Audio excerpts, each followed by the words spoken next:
It's loud now. Kindly be seated.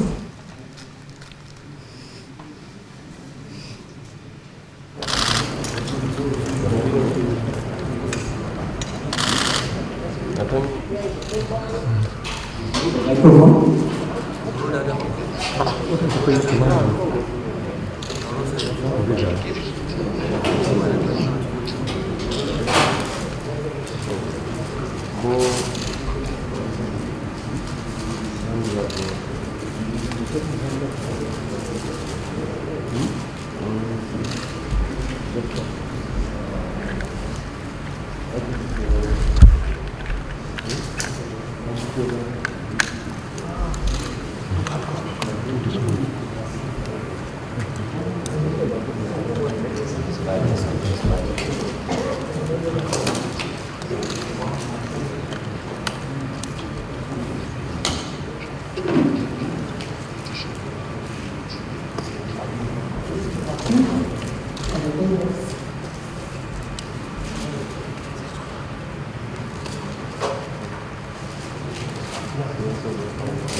This is done.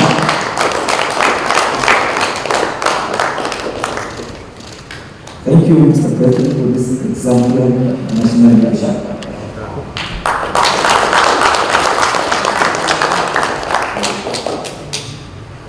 Now it is done. It's time for His Excellency the Vice President.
I assure Mr. Vice President will share his screen.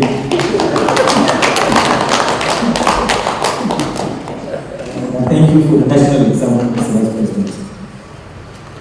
It is time for the professor to the President and then Assistant Vice President.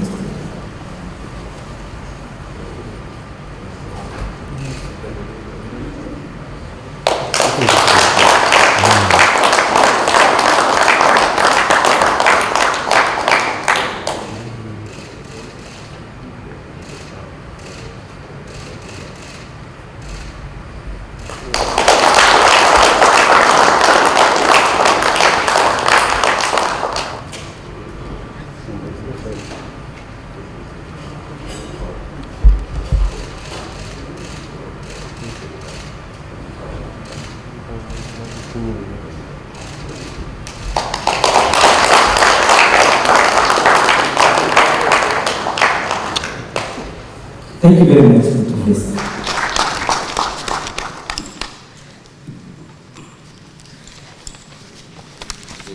In the life of our country. And we have arrived this destination because of the sterling leadership qualities you provided in the national response to COVID-19. Your Excellency, Mr. President, about a year ago, you constituted the Presidential Task Force, and your mandate to the task force was simple and direct: coordinate and develop a national response that is robust, multi-sectoral, in order to tame the spread of COVID-19. And we went to work with that marching order. And not soon after that, you decided to put again another committee, the Economic Sustainability Committee, under the leadership of His Excellency, the Vice President. The combined effect of these two committees in striking a balance between lives and livelihood, we have been able to achieve so much because of your directions, because of your leadership, and because of the trust and confidence you had in these two committees. And I would, without any hesitation, commend you, Mr. President, and acknowledge the fact that because of the robust work that these two committees did, we were able to exit recession in the fourth quarter of 2020. I think Mr. President deserves a round of applause. Most countries of the world have been impacted by the adverse and negative effect of COVID-19. COVID-19 exposed the weaknesses of our systems. Our administrative structures were threatened. Our economy was under surge. Our social inclusive policies were exposed. So were the ones for even the developed nations. When we embarked on this journey, Your Excellency, little did we know that it was going to last this long. We had no manual of operation.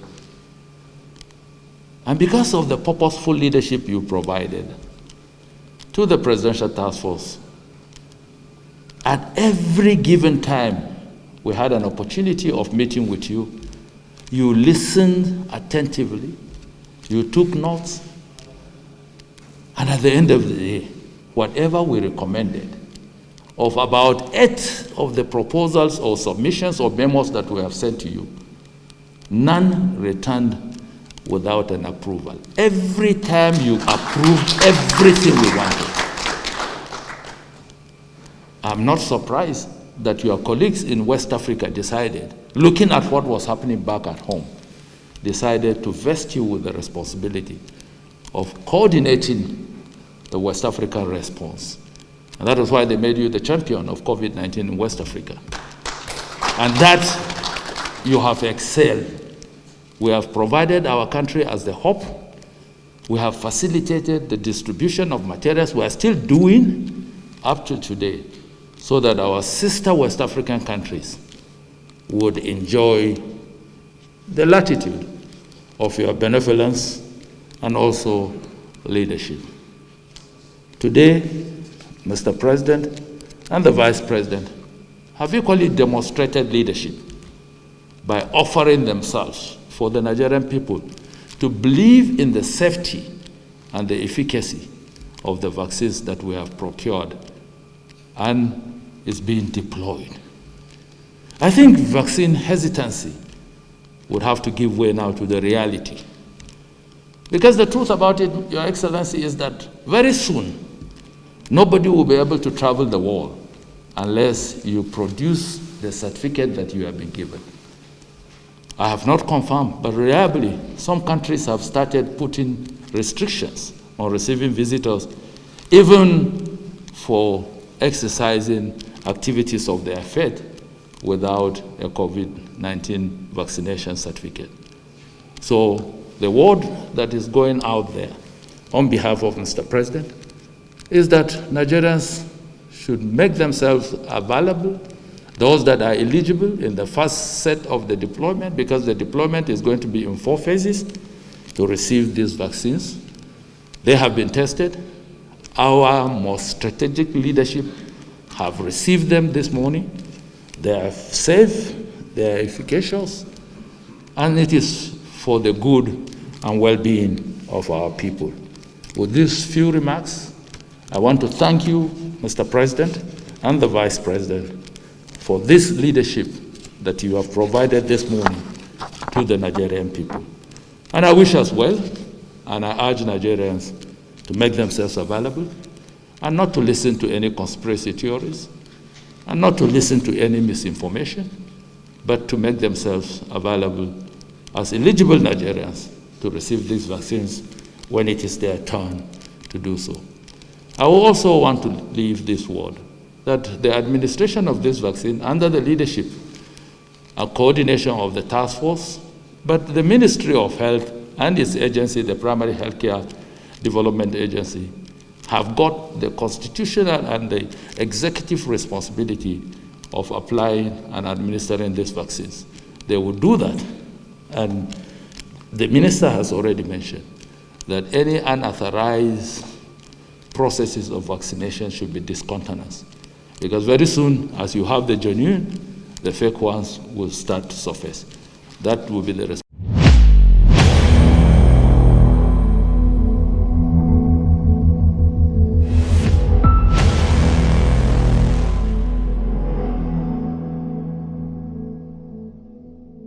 Honorable Minister of Information and Culture, Mr. Lai Mohammed from Kwara State, other honorable ministers, permanent secretaries, executive director, and directors general present here, senior government officials, distinguished ladies and gentlemen, dear compatriots, humanity has remained under the burden of coronavirus pandemic, an unseen but very potent enemy around the world. Infection from the virus has resulted in over 2,500,000 fatalities and destroyed several global and national systems.